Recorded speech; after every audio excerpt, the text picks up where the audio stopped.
All right, ladies and gentlemen, at Fort Bragg, Colonel Daniel King has just announced, literally seconds ago, that Bo Bergdahl has been charged, after a thorough review, has been charged today in his 2009 disappearance with desertion with intent to shirk duty.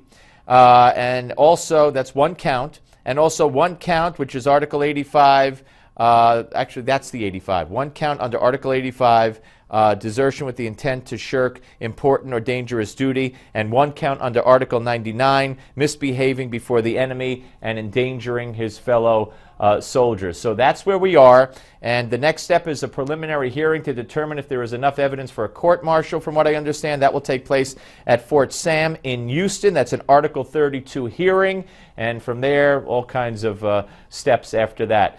Joining us now on the Malzberg panel to weigh in, what perfect timing. We have the all-star panel, Roger Hedgecock, host of the syndicated radio show, The Roger Hedgecock Show, and Larry Elder, radio host of The Larry Elder Show and author of Dear Father, Dear Son, 2 Lives, 8 Hours. Larry, your response to not finality, but at least finality in that we know he's been charged. Well, I don't think a whole lot of people are surprised, Steve, by this. We know that he was under investigation. We know that every single unit member of Bo Bergdahl who spoke out said that he was a deserter. And let's remember, he was exchanged for 5 Taliban commanders, at least some of whom reportedly have returned to the fight. And even then, all the restrictions are off at the end of May, so they're all free to do whatever they want to do. It was a bad deal from the beginning, and this is just a confirmation of that. Roger? Well, that's right. And Susan Rice, don't forget, she almost became the Secretary of State. Susan Rice was at the National Security Council, was the one who said when Bergdahl came home that he had served with, quote, honor and distinction. So that's enough said. Yeah, that is enough said. Boy, she has enough for a CD, doesn't she? By the way, the Colonel said that he could get, if found guilty and if everything goes, along those lines, he could get life in prison. I would also expect that he'd have to hand over about $300,000, which he was paid in back pay and benefits. Good luck probably getting a hold of that. And Larry, not only Susan Rice, but as you both alluded to, the swap for the prisoners, I mean, that whole spectacle in the Rose Garden with the parents when everybody knew, and the New York Times had printed, I mean, if they had these letters, Obama knew about this, how he wrote about he had problems with his country and he wanted, and his father's emails to him. I mean, this was all known to Obama, but you know what? Isn't it consistent with who Barack Obama is and everything he's done? Unfortunately, it is. And even if Bo Bergdahl were Sergeant York, if he were the American sniper, if he were Chris Kyle, it would have been a bad deal. And his unit members said that it changed their mission, and at least some of them even said that people were killed pursuing Bergdahl.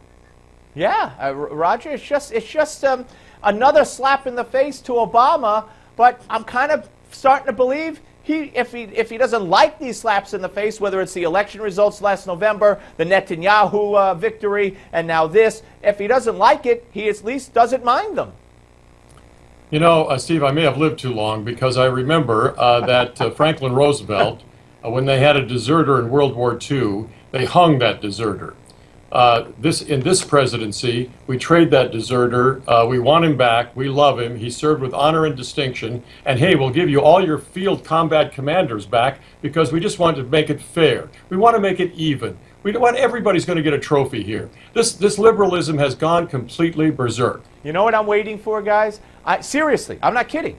I'm waiting for Josh Earnest to come out and say, this case has not been decided. He's going to get a fair and impartial hearing under Article 32. Let's not jump to any conclusions. We can't comment. I mean, I really believe that, Roger. Of course it's going to happen. You know it's going to happen. It's bound to happen. They're still, by the way, hunting for the people responsible. They're going to hold them accountable.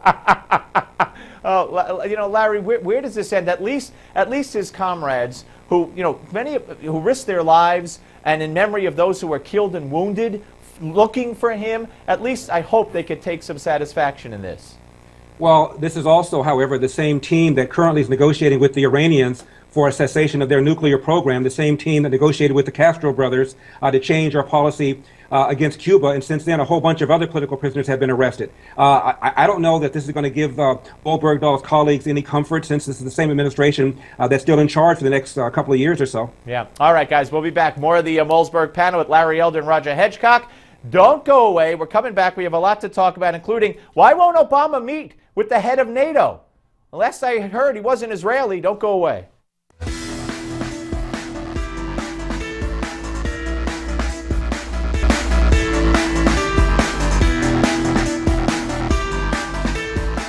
All right, I'm probably going to mispronounce this name. By the way, welcome back, Steve Malzberg. The panel's here. We have Roger Hedgecock and Larry Elder. The new head of NATO is a gentleman named, I'm going to mispronounce his first name, Jens, if that's how you pronounce it, J-E-N-S, Stoltenberg. Stoltenberg. Now, the only thing I could figure is that Barack Obama thinks he's Jewish. And that's why he won't meet with them, because the name Stoltenberg, you know, could sound like it's Jewish. Hey, Mr. President, I don't think he's Jewish. He's certainly not Israeli. Meet with the guy. Roger, why on earth would the President of the United States refuse repeated requests from the head of NATO, who's in Washington during this troubled time with Russia, refuse to meet with them? Every other president has met repeatedly with the head of NATO, because it's no longer, you know, Bradley, Eisenhower, and Patton. It's the guy's named Stoltenberg. But these are the kind of people that we need to be talking to on a daily basis, because this NATO alliance, the largest military alliance in the world, is being tested right now, as you mentioned, by Russia repeatedly. The Danes have been threatened that their entire military will be wiped out if they put their ships in the service of NATO. Sweden is overridden by Russian bombers without their transponders on, a clear hazard to civil aviation. And recently in Argentina, the Russians gave them 12 long-range bombers saying, hey, we annexed Crimea, why don't you go after the Falklands again?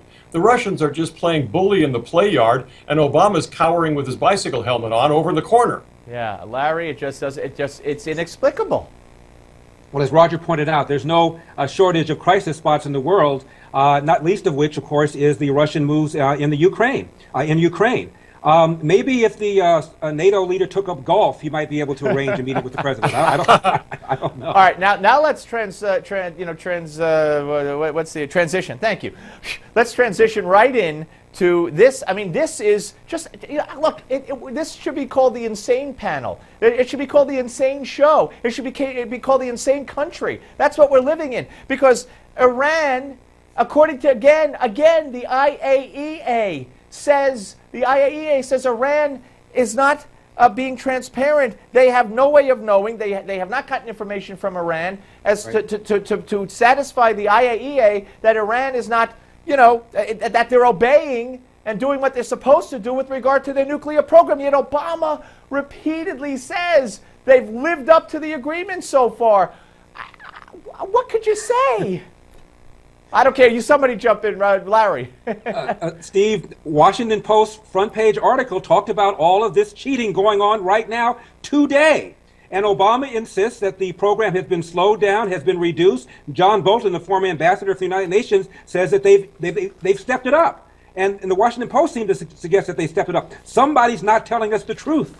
Gee, I wonder who, Roger. Yeah, guess who? This situation is really bad, because this is the week John Kerry is in for the final capitulation in Switzerland. That foreign minister from Iran can't get that smile off his face. That little 5'2" guy can't get the smile off his face. They're about to get a complete capitulation by the United States of America, throwing the whole Middle East into disarray. Every other country there is going to want nuclear weapons. The whole thing is heading toward Armageddon of one kind or another, depending on your point of view. But it's gotten way more dangerous in the Middle East because of Obama's policies. All right, I want you guys to hear this. This is a state senator from Nebraska. Let's see if we have time to get this in. Go.